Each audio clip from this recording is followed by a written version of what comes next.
Olá Floripa, olá Brasil, olá mundo, eu estou aqui André Patunas, este é o programa Vida Inteligente.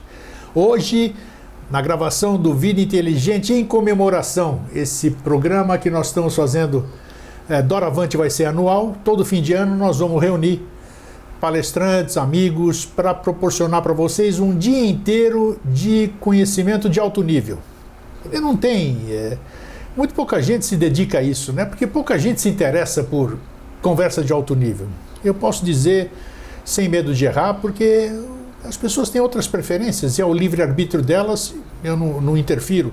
Mas para aquelas pessoas que anseiam conhecimento, uma conversa séria, são seletivas, tudo, então eu tinha que proporcionar alguma coisa que elas pudessem usufruir num dia e para sempre, né? Porque vai ficar no YouTube, você vai poder estar acessando no momento que você quiser. E hoje eu trago um amigo e irmão de longa data, quase 3 décadas, né? Flávio Girol. Ele é, além de amigo, ele é um pouco de tudo, né? Ele é autodidata e engenheiro de formação, né? Engenheiro de formação. Então tá aí. Ele tem geobiologia, geomancia, tudo ele domina. Mas hoje nós vamos falar de um tema, como é que é o nome? O nome é quilométrico, vocês viram aí. Não, eu ainda fiz uma briga. Quando você... Antes de mais, deixa eu me cumprimentar. Perfeito. A nossa audiência querida. Tá, pessoal, olha, que legal estar aqui com vocês, sobretudo nesse programa, nessa série especial que o programa Vida Inteligente está fazendo. Eu fiz uma chamada no meu Instagram quase já um mês antes que eu tô falando sobre isso. Isso aqui é uma trincheira intelectual. As pessoas que vêm para isso aqui são a última resistência intelectual, são as pessoas que estão em busca da verdade e no afã, né, Grego, de oferecer para você, que é o telespectador desse programa, a informação, não só informação de ponta, mas informação verdadeira. Aqui não tem hipótese. Aqui são as teses, são as expressões. E quando o Eustáquio me pediu para falar sobre isso aqui, eu falei, puxa vida, cara, o que nós vamos fazer? Porque foi engraçado, não foi, cara? Claro que foi. Eu propus um tema para ele aqui para conversar e ele veio falar para mim sobre o rabo da tainha. Eu falei, pô, Flávio, nós vamos conversar com o povo. Eu falei, o que tem que ver?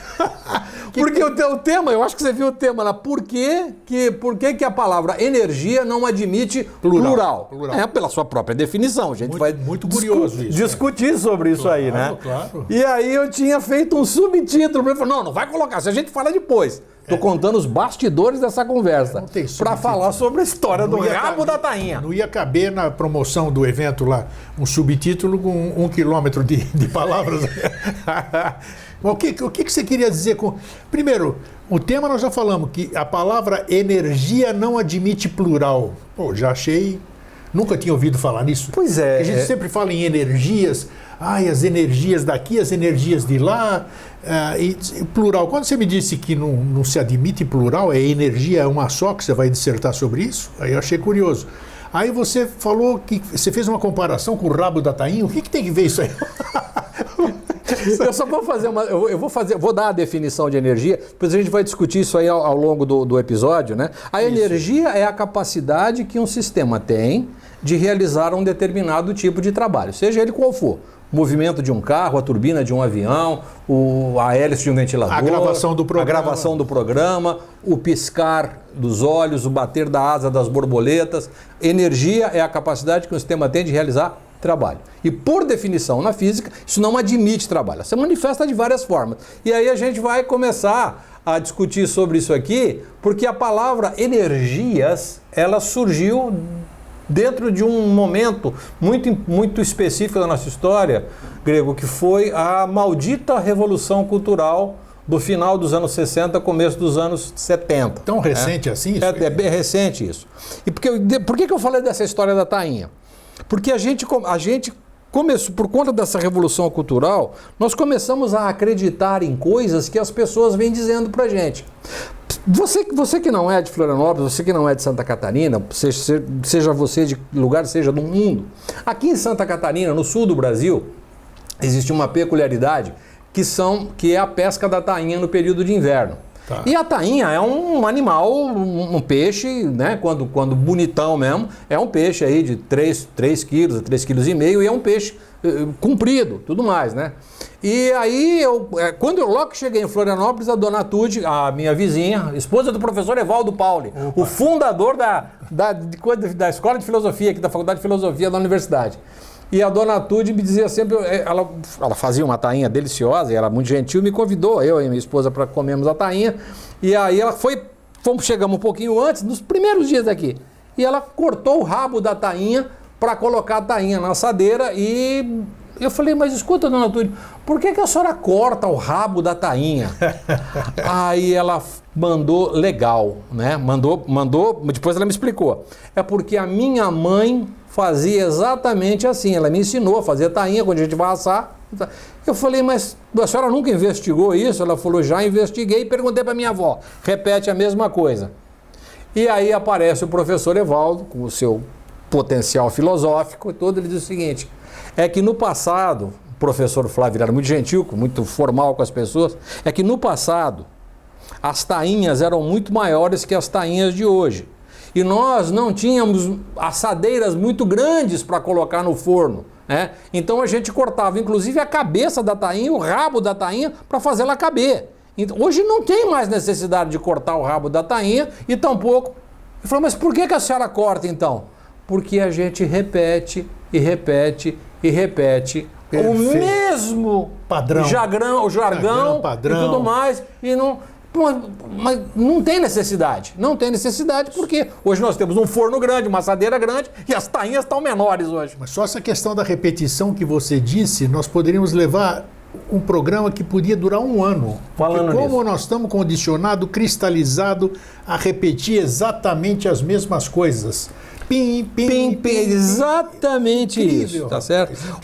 A resistência. A resistência que as pessoas têm e outra coisa, tem dentro desse modelo contemporâneo da revolução, a gente vai falar daqui a pouco sobre a questão da revolução cultural, você tem grupos de pessoas que notadamente são pessoas simples, são pessoas que são notadamente pessoas que não têm capacidade nem sequer de argumentação. Você fala para ele uma coisa, ele simplesmente aceita aquilo. Ele tem o universo dele, ele se dá bem lá. Agora tem aquelas pessoas que são os ignorantes de carteirinha. Você explica, fala, orienta e ele insiste que aquilo é outra coisa, pau, dificulta. É que usa viseira, né? Viseira e não abre mão. E na sequência nós temos os deslumbrados. Aquelas pessoas que têm esse deslumbramento apalermado, que são essas pessoas que são ativistas, que vão e saem com bandeiras. O ativismo quântico, por exemplo, é outra coisa amalucada, fruto dessa incapacidade de raciocínio. Eustáquio, há quanto tempo a gente vem, eu e você fazemos parte de um grupo protagonista, que a gente não é ufanista, não é nenhum deslumbrado, nem maluco, a gente olha para o aspecto científico da exobiologia, da colonização do planeta Terra, do surgimento da vida na Terra. Como é que a gente vê? A gente vê isso dentro de critérios científicos, observando as teses, observando as evidências. Mente aberta. Mente holista. O que você aqui, deixa eu te falar uma coisa para ti. O que é que as escolas, as universidades de arqueologia vêm falando ao longo de todo esse tempo? Nenhuma dessas escolas conversam umas com as outras. Precisa vir um jornalista, precisa vir um grupo reunido lá em Curitiba, reunido lá no Rio de Janeiro, para falar de exobiologia, para falar de evidências arqueológicas, de que, de alguma forma, o processo de colonização planetária se deu dentro de critérios muito específicos, muito rígidos. E não é uma hipótese, é uma tese que vem sendo testada há muito tempo. E, incrivelmente, as universidades, sobretudo aquelas que estudam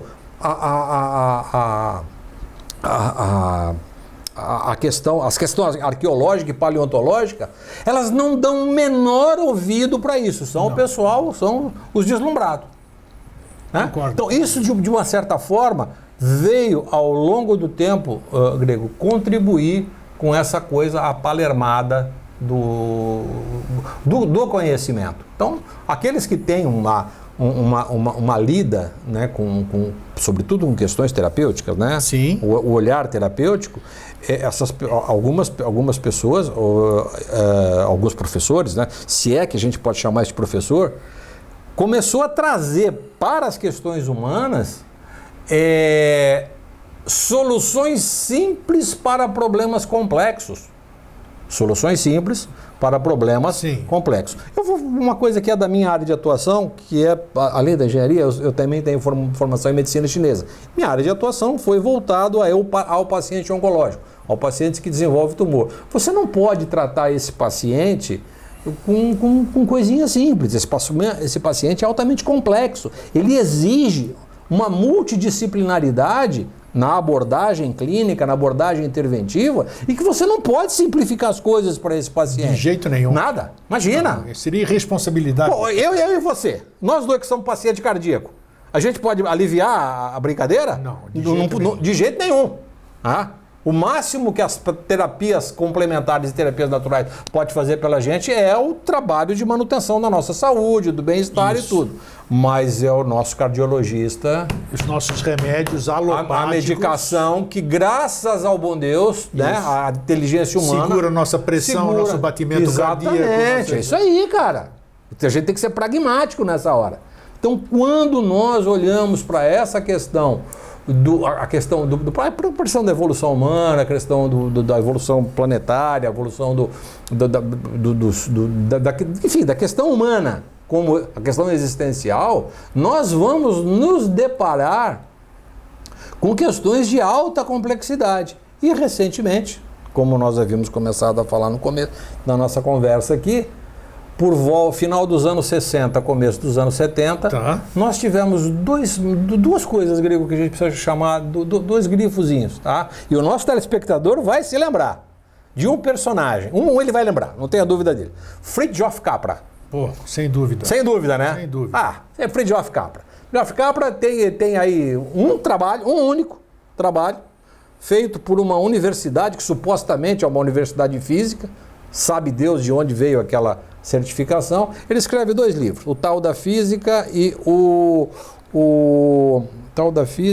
Ponto de Mutação.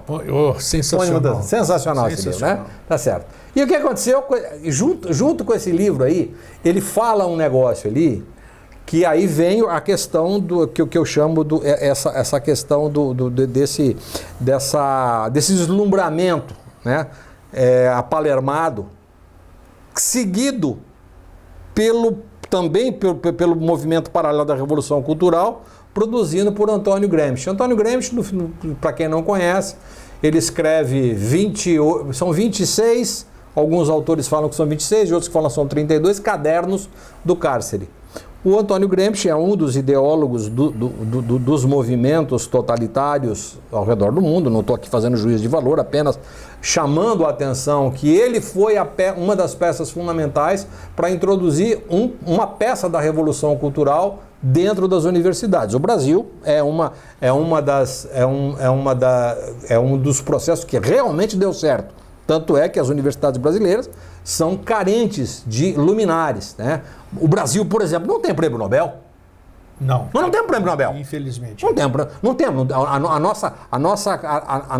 nossa produção científica é muito pequena, a nossa produção cultural é muito pequena. Eu vou repetir, a nossa produção, a gente tem bastante gente produzindo um monte de coisa, né? A produção cultural é muito pequena. Por quê? Porque ela está voltada para essa questão da dominação e desse universalismo conceitual, que, obviamente, quando você uniformiza tudo, o processo de desenvolvimento e crescimento fica efetivamente comprometido. Por isso tem iPhone, tem Android, tem a Nokia, tem a Xiaomi, tem um monte de gente fazendo um monte de coisa cada vez melhor. Não está uniformizado, por isso que tem desenvolvimento nessa área. Então, esses 2 movimentos criaram um fenômeno chamado ativismo quântico. Palavrinha, hein? Ativismo quântico. Pouca gente sabe o que fala.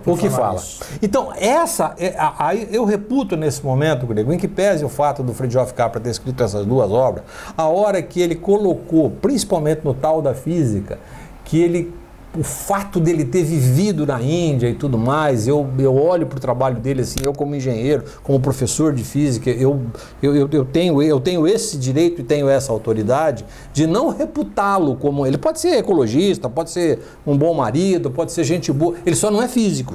Sim. Desculpa, só não é físico. Não, tá? não, Ele não tem essa autoridade, essa outorga. Sobretudo para falar de física, da física subatômica ou mecânica quântica. Vou fazer um parênteses aqui. Tu sabia que se você chega para um professor de física, um catedrático de física, e pergunta para ele o que é física quântica, ele dá risada na tua cara, ele fala, não faço a menor ideia do que seja isso. Mas eu tenho certeza, a maioria não sabe. Não. E ele fala, você não quer dizer mecânica quântica? Ah, tá, desculpa, por quê? Não, porque física quântica, essa expressão não existe dentro do ambiente da física. Eis a questão. É mecânica quântica. E aí surgem os aloprados, os deslumbrados, os iluminados. Eu só tô desenhando esse caminho. E não é nada pejorativo. Não, é real isso, pessoal, é real. Eu só estou desenhando esse caminho para você, amigo telespectador, telespectadora, para você entender, e eu... Puta merda, desculpa por essa expressão, mas eu acho que ainda assim vai ter alguns dos nossos espectadores aqui que gostam da gente, gostam principalmente de ti, que é o protagonista aqui do canal, né?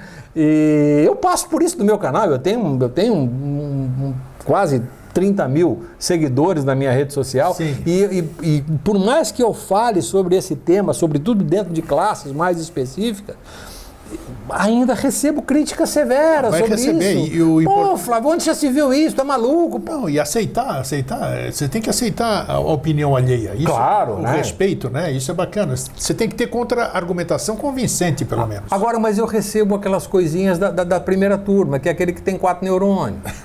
Mas faz com parte, dificuldade de sinal. Falta iodo, cara. Eu ainda brinco, você tomou iodo hoje. A gente tem que rir, a gente tem que ter senso de humor numa situação. Claro. Outro dia me perguntaram por esse negócio do iodo. Existe uma patologia que é a patologia proveniente da deficiência de iodo. O iodo é um oligoelemento, é um metal, né, da série dos halógenos, que o flúor, por exemplo, faz bullying com o iodo, né? Então o uso de muito creme dental com flúor inibe a ação do iodo no nosso organismo. O iodo produz a falta de iodo gera uma patologia denominada cretinismo. Isso não é uma ofensa, isso é um diagnóstico. A deficiência de novo produz cretinismo. O cretinismo, um dos sintomas, né, é a dificuldade de sinapse e a dificuldade de recursos cognitivos. A pessoa não raciocina com lógica. Não sabia disso. Cretinismo. Não sabia. Quando você fala que a pessoa é cretina, ela pode ser uma ofensa. O iodo em relação a isso, não fazia a falta de iodo produz isso aí. Então, quando a gente suplementa iodo, quando a gente faz o sal iodado, justamente é para essa o próprio função. Peixe que nós falamos, que tem muito iodo, né? A necessidade da ingesta de peixe, principalmente peixes mais gordurosos, peixes de água profunda, são ideais para isso, né? Então, parênteses à parte, né? Essa história desse ativismo quântico, né? E essa coisa aloprada acabou gerando e agora o pensamento vai modificar a estrutura eletrônica da matéria. Agora eu vou pensar e eu vou modificar. Então, isso o Capra colocou como uma possibilidade, mas ele colocou isso na obra como uma hipótese, não como uma tese. Hipótese. Tá. O que é uma hipótese? Eu acho que é isso. Então, a partir de uma hipótese, você tem que fazer muitos testes. Uma hipótese, ela não... Dentro do ambiente de experimentação científica, qual é a hipótese? Antes de Galileu, qual era a hipótese? Que o Sol circula em volta da Terra. A Terra era o centro do universo, essa era a hipótese. E o que o pessoal, eles observavam isso todo dia. O Sol nasce no leste, se põe no oeste, no poente, está tudo certo. Em determinada época do ano ele é mais para cá, outro mais para cá, e estava tudo bom. A hora que Galileu e Copérnico começaram a fazer observações mais aprofundadas, aquela hipótese caiu por terra e surgiu uma tese. Isso, muito bom. A tese é baseada em níveis de... Aí que você começa a fazer experimentação, você não está só no empirismo, só observando. Está fundamentado. Fundamentado.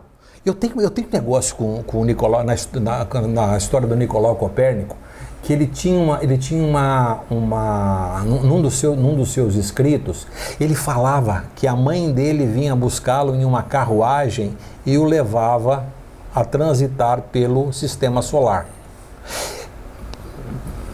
Eu olho isso de duas maneiras. Pode ser um processo, pode ser, tá? Mas eu ainda acho que isso era um processo claro. O nosso telespectador está com o ouvido para isso. Eu acho que era um processo de abdução, porque a tese proposta por Nicolau Copérnico do sistema heliocêntrico, dos planetas girando em forma elíptica, isso é complicado. A matemática disso é atual, é complicado. Para um cara fazer essa observação de um telescópiozinho lá no século XVI, século XVII, olhando para o céu e tirar essas conclusões, bicho, o cara precisa ser muito foda, velho. Muito. Isso não é brincadeira. Mas, de todo modo, ele observou, ele levantou essa tese com base na sua experimentação. E hoje nós sabemos que existe uma lei, agora é lei. Não tem na tese. Comprovação. É comprovado, funciona desse jeito. Pronto. Antes era uma hipótese, hoje é uma realidade. Hoje é uma tese e agora é uma lei. O sistema funciona assim, tá? Exceto para os terraplanistas. Eu respeito, deixa lá cada um na sua, né? Meu Jesus de Nazaré. E aí, nesse processo, começaram a surgir as simplificações. Que a física quântica, se você conhecer os princípios da física quântica, ninguém fala mecânica quântica, esses marmoteiros. Todo mundo fala de física quântica. Se você conhecer os princípios da física quântica, você vai ter felicidade no casamento, você vai prosperar, você vai arrumar um emprego, você vai fazer... Física quântica resolve tudo. A física quântica resolve tudo isso aí, não sei o quê. Aí eu fico olhando para... Mas de onde essa criatura tirou isso? Mas qual é a hipótese sustentadora disso? A hipótese sustentadora disso é a ideia plantada lá pelo Fritjof Capra, que foi uma hipótese, não é tese, a hipótese que a consciência pode de alguma forma interferir em algum processo. E a realidade não. Já está aprovado que absolutamente isso é absolutamente improvável, com tudo que se escreveu em mecânica quântica até hoje. Então, dentro do conceito físico, dentro do conceito científico e técnico, isso é absolutamente improvável. Improvável, tá? Tendo em vista que, se você quer que uma coisa se transforme, para que você comece a testar uma tese técnica e cientificamente, você precisa ter vários experimentos que contribua para essa tese. Aí você estabelece. A hora que você estabeleceu uma lei, você ensina isso para todo mundo e todo mundo vai fazer igual. Claro. Não é? Claro, todo mundo vai fazer igual. Você não tem que ficar inventando moda. É assim que faz e está tudo certo. Então, isso trouxe para o linguajar cotidiano. Agora nós estamos entrando no cerne da questão. O linguajar cotidiano, as energias envolvidas no sistema. Porque quem é que está discutindo sobre essa questão de física quântica? É um marmoteiro qualquer que achou que ele era um coach, um facilitador e ele tinha que introduzir uma palavra nova no negócio desse. Como ele não entende sobre isso aqui, ele vai aproveitar alguma palavra que ele pescou a esmo e vamos introduzir energias. Essas energias, as energias positivas, energias negativas. Eu tenho que confessar que até hoje eu sou das energias também, no plural. Até esse momento que eu estou conversando com você, até quando a gente se propôs a falar o tema... Por isso que eu estou atento aqui ouvindo, porque eu estou no plural, sempre fiquei no plural. Tá. Então, mas você... Mas eu fiquei no plural por ignorância. Não, mas você tem mais de 4 neurônios, Grego. Por ignorar o que você vai dizer agora. Por isso que eu faço questão de dizer. O fato de ignorar te dá... Eu assumo. Não, e eu tive esse... Eu passei... Gente, pelo amor de Deus, eu dei palestras, slides de Fritjof Capra, mestre Caprino. Eu tava ali batendo cabeça pro cara, achando que aquilo era verdade. Eu fiz isso, eu sou réu, confesso também. Todos nós fizemos isso em alguma oportunidade. Agora, eu como professor, eu tenho a obrigação de discutir esse assunto com o meu aluno e tô tendo, como eu tô numa trincheira intelectual, tá aqui, ó. uma trincheira intelectual, eu tenho que ser, no mínimo, honesto. Eu estou falando com uma audiência qualificada. Aqui, você que está aí do outro lado não é nem o Zé Ruela. Você faz parte dessa audiência. Essa audiência ela não é uma audiência que cai de paraquedas. É uma audiência que tem um interesse aprofundado sobre questões energéticas, vibracionais, conscienciais, e isso é importante, faz parte do seu... A gente que veio aqui algumas vezes tem essa responsabilidade, e os demais que aqui vieram da mesma forma. Então esse processo teve o seu apogeu nos anos 70 justamente por isso. O que eles começaram a falar? As pessoas pegavam, pinçavam, faziam suas colchinhas de retalho e falavam sobre isso. Teve o negócio, fenômeno da fenda dupla. Pega lá. Milhares de vídeos falando sobre fenda dupla, dizendo que a partícula uma hora se comporta como onda, outra hora se comporta como partícula, depende do observador. É claro que não. É lógico que isso não acontece nunca. Nunca acontece isso. É porque quando você está lidando com a física lá do interior do átomo, esta física não é uma física que ela é discutida à luz da física do John Dee. Eu falo John Dee, que foi o que ensinou o Isaac Newton a fazer as leis. Antes do Isaac Newton, as 3 leis de Newton, a lei da inércia, a força e ação e reação, já havia sido descrita anteriormente, um século antes, por John Dee. John Dee era o mago da rainha lá da Inglaterra.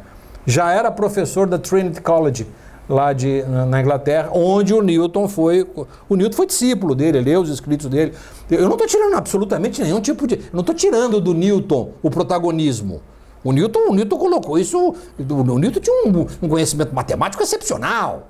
O cara era um homem de uma inteligência singular. Ele pegou a lei da gravitação, sobretudo, é um trabalho excepcional dele, mas as 3 leis da física, a lei da inércia, a força, que é massa vezes aceleração, e a lei da ação e reação, ele capturou isso aí dos escritos de John Dee. É só você vasculhar um pouquinho a história que você vai achar, você vai pegar o fiozinho da meada. Então, estas leis que regem a grandiosidade do universo, que faz o avião se mover, decolar, que faz o carro andar, que faz o elevador subir e descer, essas 3 leis da física, elas não se aplicam à física subatômica, à mecânica quântica, a esse ambiente específico. Esse ambiente ele é regido por outras leis. E aí agora eu vou fazer uma sacanagem aqui? Não sei. Depois você corta, se precisar. Corta? Se precisar, você corta, né? Então tá. Depois a gente apresenta depois no making off. Eu fui a questão, fazer 1 ano e pouco mais ou menos. Então logo acabou a coisa da pandemia aí. Sim. Vamos lá. Tinha uma palestra de um coach aí, e aí você podia participar da palestra até o primeiro intervalo. Depois do intervalo, você ia até a secretaria e pagava R$400 para ficar o final de semana com essa pessoa. Eu acho que é justo, tudo bem. Justo, ele vai lá, você apresenta, ele apresentou. Trabalho. Ele se apresenta muito bem penteado, né, com um Armani indefectível, uma gravata sobretom, microfone de lapela, aquele da Ana Maria Braga, que nem enxergava, tudo, um óculos, muito bem penteado, falando com a voz impostada, e falando e tudo, e falando da consciência, e não sei o que, daqui a pouco ele vem, aí ele desce com tudo, porque agora a física quântica envolvendo os processos da consciência, tudo. Eu falei, puta merda, agora eu vou embora, Gregor, eu vou embora. Tô de saída já, né? Eu tava com uma amiga, e eu já tava no corredor. Sabe quando você é velho e viaja de avião, que você fica no corredor para facilitar ir ao toalete? Sim. É o meu caso.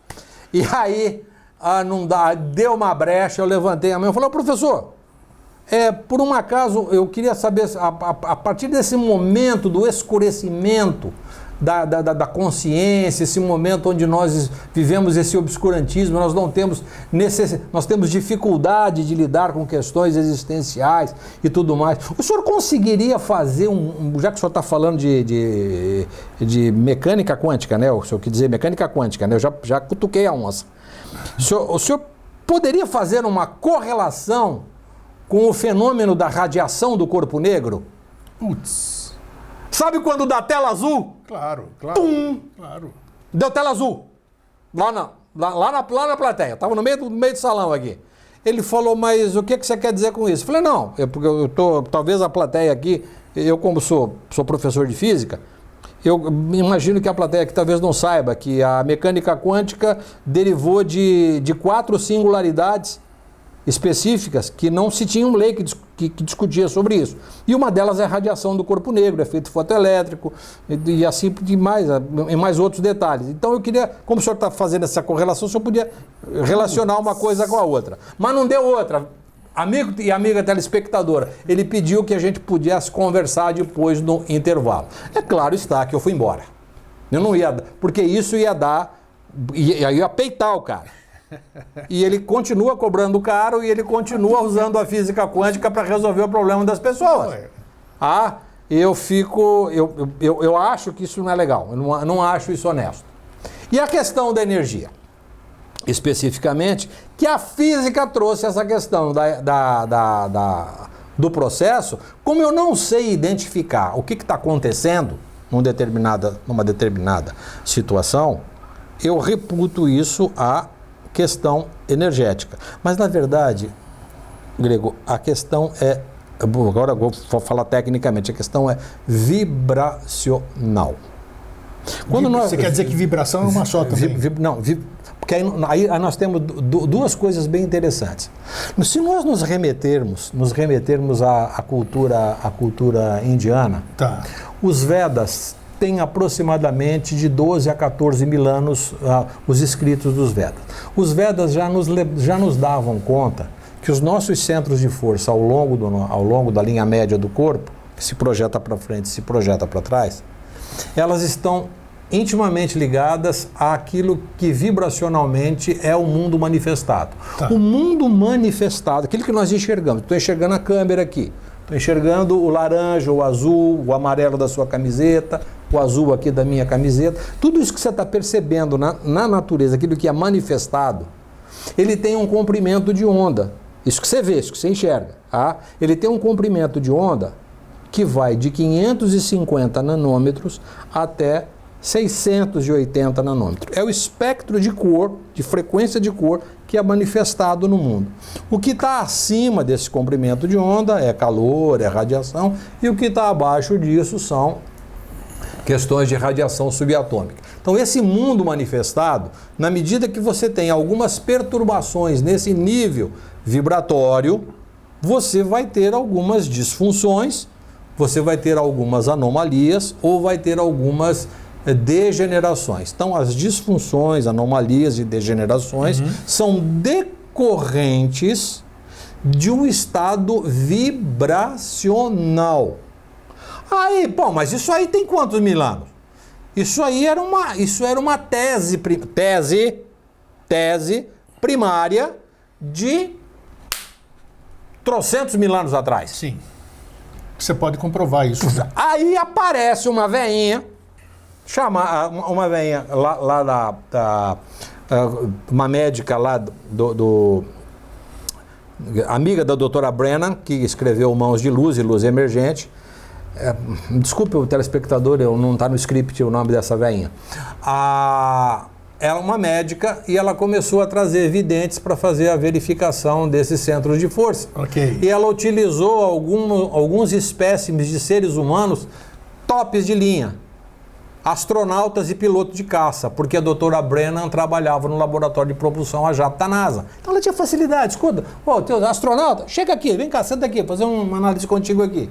E essa Valerie Hunt, doutora Hunt, já com avançada idade, profunda conhecedora disso, começou a fazer análise e percebia que esses indivíduos altamente saudáveis apresentavam a percepção vibratória era exatamente isso, do baixo ventre, níveis de comprimento de onda mais longo, os tons mais avermelhados. Sim.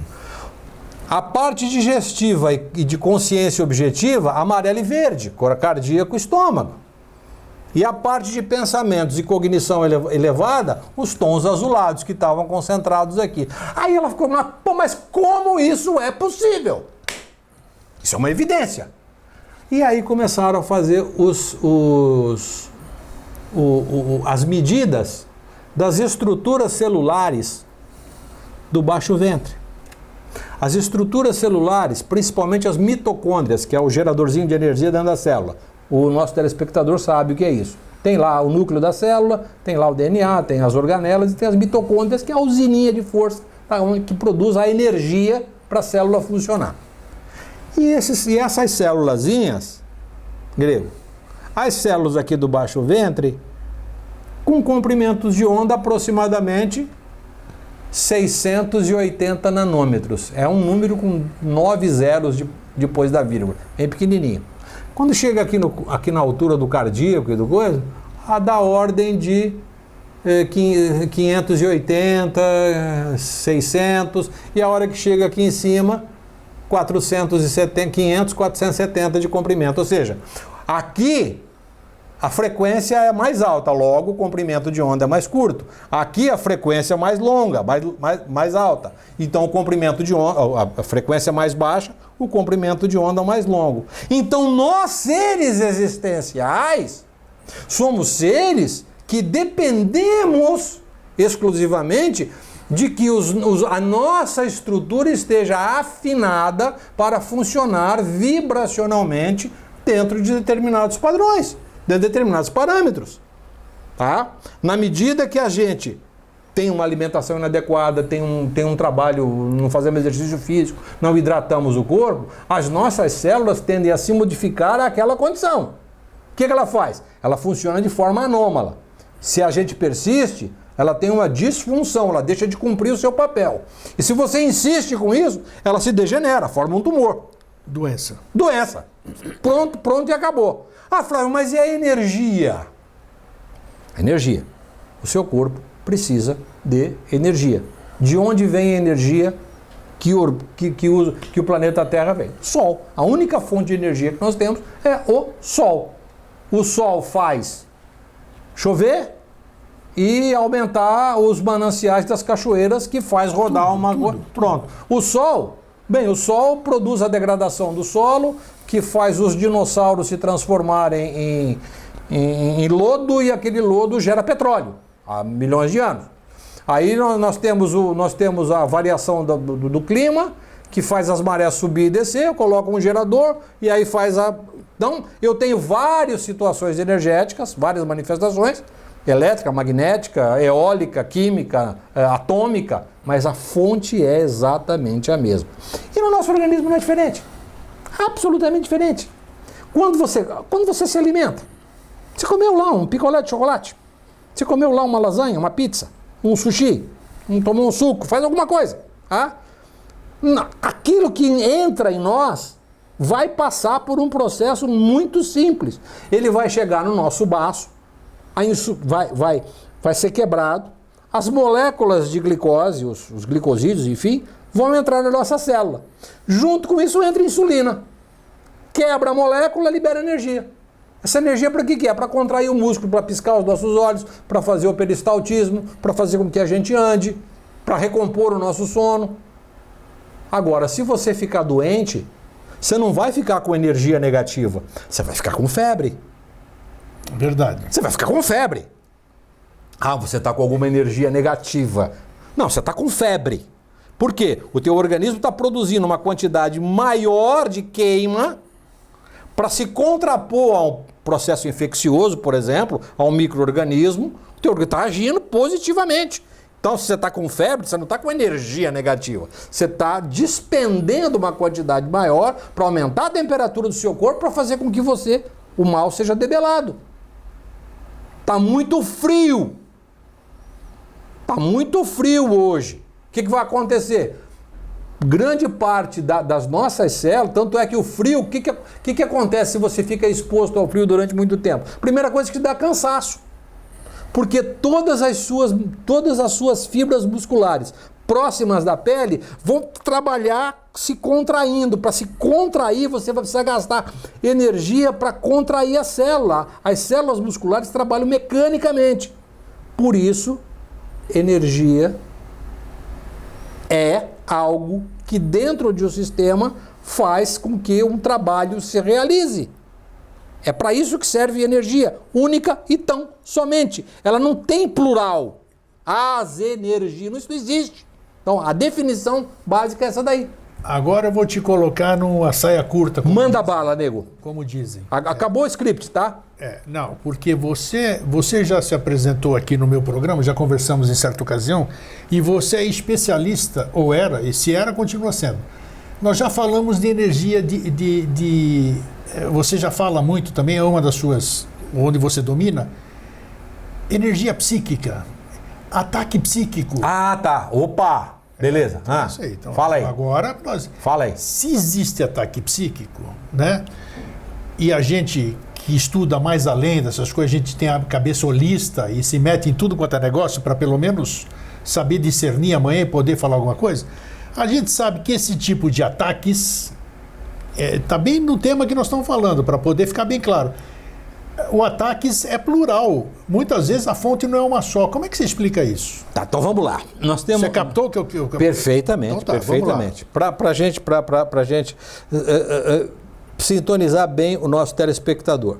Toda vez que nós temos toda vez que um indivíduo notadamente se manifesta com uma perturbação, e essa perturbação não tem uma causa aparente, seja ela qual for.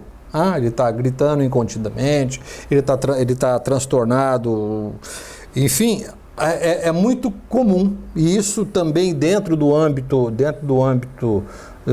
das doutrinas de um modo geral, né, das religiões, não vai aqui nenhuma crítica específica a quem quer que seja.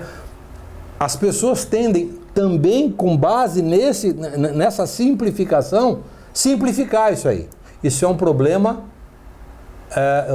espiritual.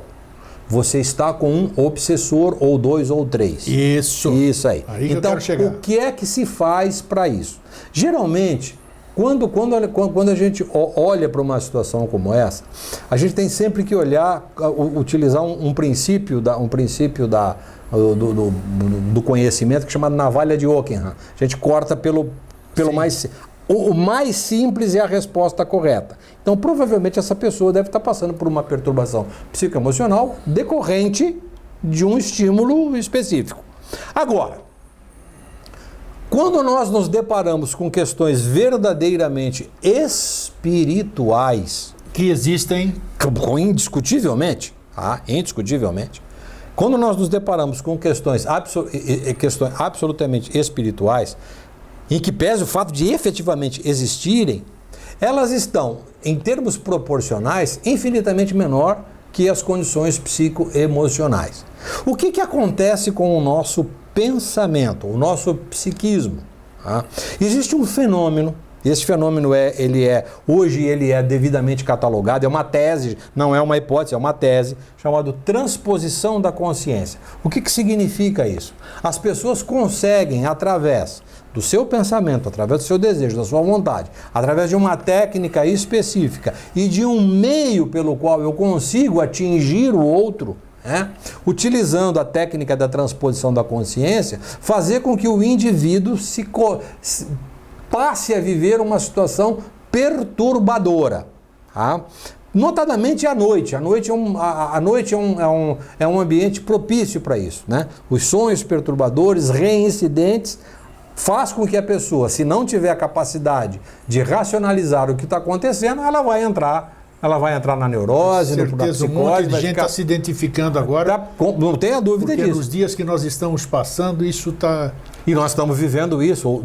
Nós estamos gravando, para você, nós estamos gravando isso no finalzinho do mês de novembro de 2022. Exatamente. Nós estamos vivendo uma situação profundamente tensa, tanto no nosso país quanto no mundo, né? Quer seja no âmbito das contaminações por vírus e tudo mais, quer seja por questões políticas comportamentais, mas isso não vem ao caso. De todo modo, quando nós olhamos para questões espirituais, eu posso afirmar para você, você precisa ter o auxílio, o concurso de alguém que efetivamente saiba distinguir o que seja uma questão, um ataque psíquico, de um ataque espiritual. Essas duas coisas... Muito bom, vamos falar isso. Essas duas coisas são muito bem, muito fáceis de serem resolvidas. Então deixa eu te contar aqui com bastante leveza.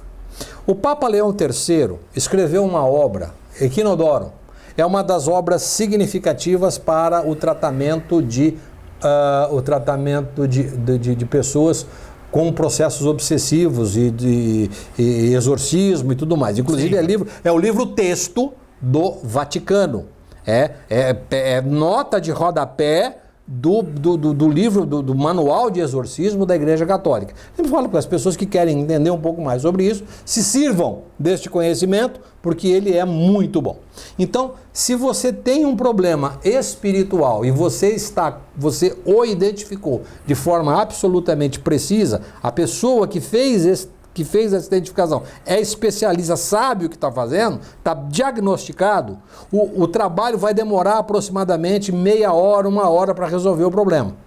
Se você tiver com um problema, achar que tem um problema espiritual e tá trabalhando, não acontece absolutamente nada, o negócio só piora, essa pessoa está precisando de um acompanhamento de um médico, acompanhamento de um psicólogo, de um psiquiatra, ela vai precisar tomar uma medicação, ela vai precisar fazer terapia, o tratamento é mais longo. Processo espiritual é 1, 2 sessões no máximo, está resolvido o assunto, porque você vai dissociar desse indivíduo, esse estado de consciência que vibracionalmente está agregado, ele está agregado ao indivíduo, ele vibra ali perto do indivíduo. É como se eu estivesse aqui e tivesse ao meu lado aqui um instrumento musical. Vamos considerar que esse instrumento musical seja uma entidade espiritual. Então, por que eu estou ouvindo esse instrumento musical? Porque eu estou dedilhando as cordas desse instrumento musical e fazendo ele vibrar no meu campo vibratório. Ele me perturba. Exatamente. Sintonia. Tá? Por outro lado, se eu estou com uma situação perturbadora, isso é de mim para mim mesmo. Esse trabalho vai depender exclusivamente de mim. Claro que eu ter o concurso de alguém, de uma pessoa que tem uma física quântica.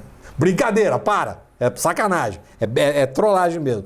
Ter alguém que possa me acompanhar tecnicamente, fazer a avaliação da evolução do meu quadro, vai precisar medicar, às vezes, sem dúvida. Às vezes, no começo, precisa de uma medicação para tirar a pessoa de uma crise. Você está chorando, está ansioso, está aflito. Meu Deus do céu, a farmacologia hoje tem fármacos hoje. A primeira pessoa para depois poder ela ter condição de ser trabalhada, né? Então, você poderia vir agora, daqui 2 dias, a gente vem aqui, vamos fazer um trabalho junto, de repente a gente pode utilizar uma terapia integrativa para tornar a tua vida um pouquinho mais fácil. Quem sabe você está precisando de uma outra oportunidade, de trabalho, mudar de casa. Vamos ver como é que as coisas que a gente pode fazer. Inclusive a questão da moradia, isso é um assunto que a gente pode tratar num outro momento. Já tratei aqui desse assunto num dado momento. A questão do ambiente onde você vive. Às vezes ele produz as condições vibratórias desse ambiente, a caixa de ressonância, ele está em desacordo com a tua parte funcional,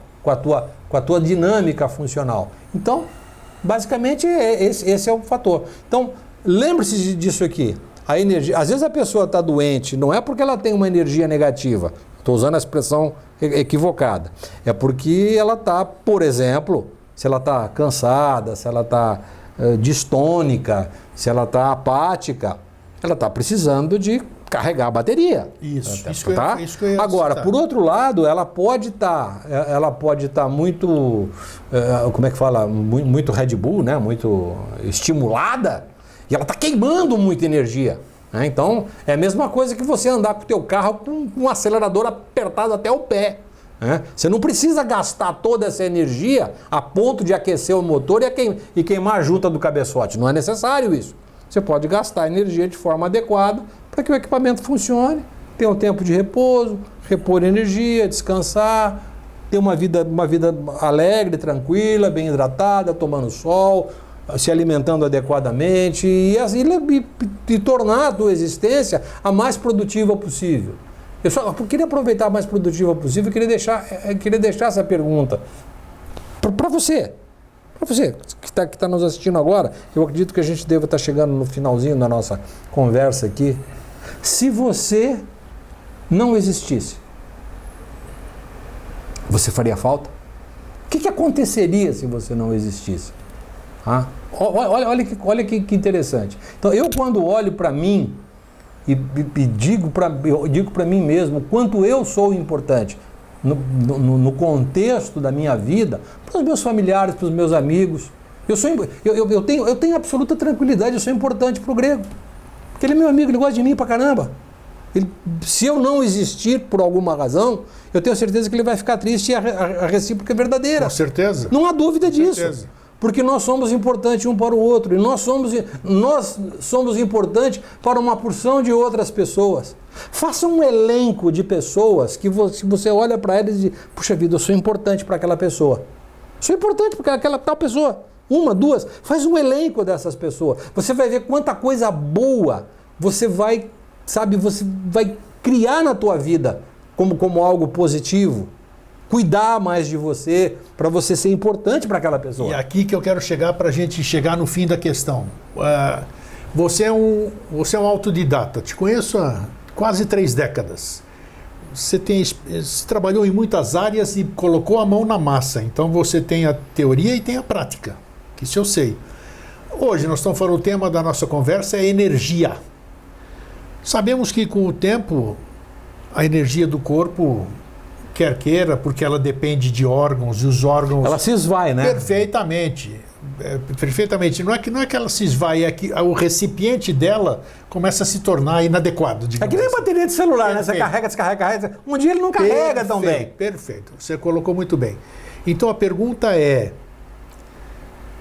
nós que somos de idade mais avançada, que já somos da terceira idade, digamos assim, como é que a gente pode retardar esse processo do que a gente chama de envelhecimento?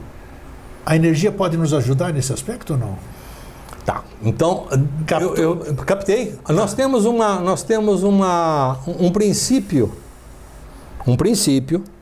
E onde buscar essa energia? Um princípio da medicina tradicional chinesa, que diz o seguinte: quando nós somos gerados, né, no momento da cópula do meu pai e da minha mãe, naquele momento da célula ovo, eu recebi um quantum de energia do meu pai e um quantum de energia da minha mãe, e eu vou ser configurado com base naquele comando informacional dali daquela célula ovo. Me tornei uma criança, fui crescendo, lindo, bonitinho, fazendo as minhas coisinhas, minhas peripécias, me formei e tal, e agora estou envelhecendo.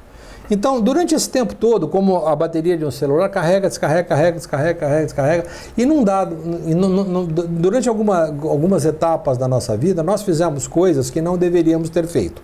Entretanto, nós não podemos ressignificar o nosso passado. Não tem que mexer lá. Tá? O que nós temos que fazer é hoje e daqui para frente. Se nos resta 30 anos de vida, 40 ou 50 anos de vida, é esse o nosso foco. Existe uma mochila, uma reserva energética, que é a energia ancestral disponível em nosso rim. Que toda vez que... a energia dos rins. Tá. Né? Isso está nos cânones da medicina tradicional chinesa.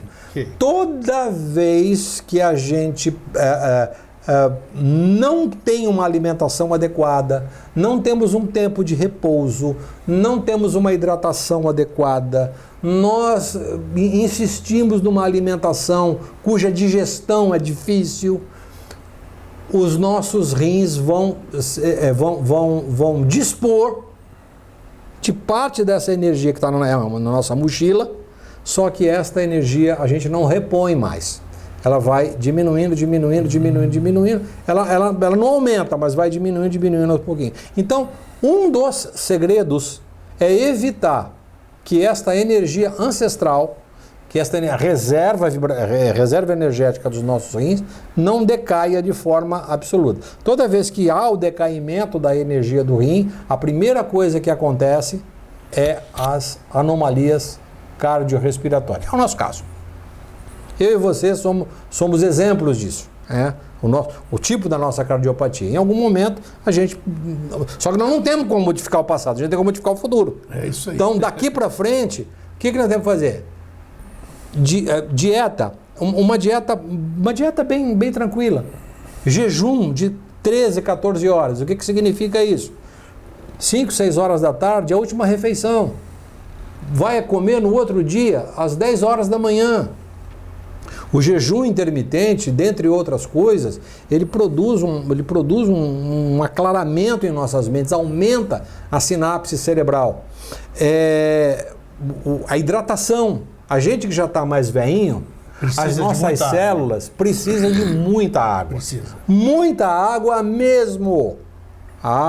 E quando eu digo muita água, é muita água mesmo. 1,5 litro, 2 litros de água por dia. Tenha 4 garrafinhas na sua casa, pode até estar um pouquinho refrigerada, tudo bem, está um dia mais quente, tudo certo, vá lá. Mas tenha 4 garrafinhas dessa de 0,5 litro e você vai ter que cumprir isso durante o dia todo. Com sede ou sem sede. Com sede ou sem sede. Isso aí.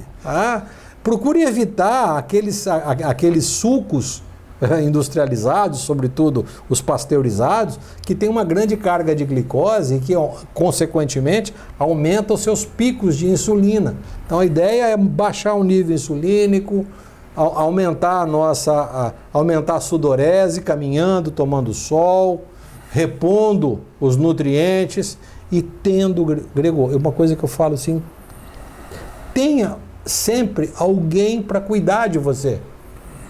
Mas eu sei tudo. Não sabe, não importa. Talvez você pode até saber. Mas, cara, que legal quando eu vou lá no doutor, no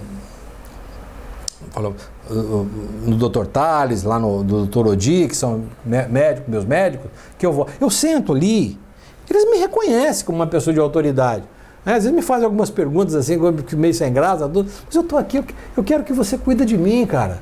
Claro. Eu quero que você dê atenção para mim, me fale algumas coisas, me dê algumas instruções que eu tenho que fazer. Claro. Diga, mesmo que eu ache aquilo que você está falando que é óbvio, mas tem alguém cuidando de você, dizendo para você, te sugerindo coisas. Como a gente está fazendo aqui com você agora, tem alguém que faça isso para você de forma periódica. A cada 2 meses vai lá no seu médico, faz uma visitinha, uma olhadinha no seu terapeuta. Isso aí. Isso é fundamental. E outra coisa, né, Gregor? A gente ter perto de nós as pessoas com quem a gente se importa. Isso é importante demais. Os nossos amigos. Isso, sem dúvida. Vamos fazer um jantarzinho hoje? Vamos. Tá. Eu realmente gosto muito de cozinhar. Então eu regularmente... Falando nisso, você nunca foi jantar lá na nossa turma, né? Não. O próximo tu vai. Não sei, eu sou muito caseiro, mas quem sabe? Por que não? Não, por que não? Por que não? Você vai gostar da turma lá, cara. Vamos lá, quem sabe? Tá bom. Sempre tem a primeira vez, né? Mas é isso aí, parceiro. Então, gente, eu acho que foi muito legal essa conversa. É isso que a gente faz. A gente faz com o maior prazer. Terminamos hoje aqui essa conversa aqui, cheios de energia. Cheios de energia. Por quê? Porque nós passamos coisa... Tudo energia positiva. Coisa legal, pô. Tenho certeza que você gostou, tenho certeza que você vibrou com a gente, tenho certeza que você nos assistiu atento.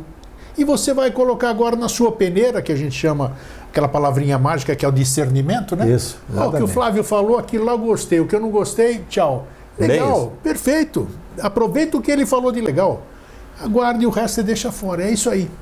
E assim a gente vai, que a gente tenha todo mundo tenhamos um ano que entra de muita paz, muita harmonia e muita saúde. É o que o ser humano precisa, né? E muita energia, claro, né?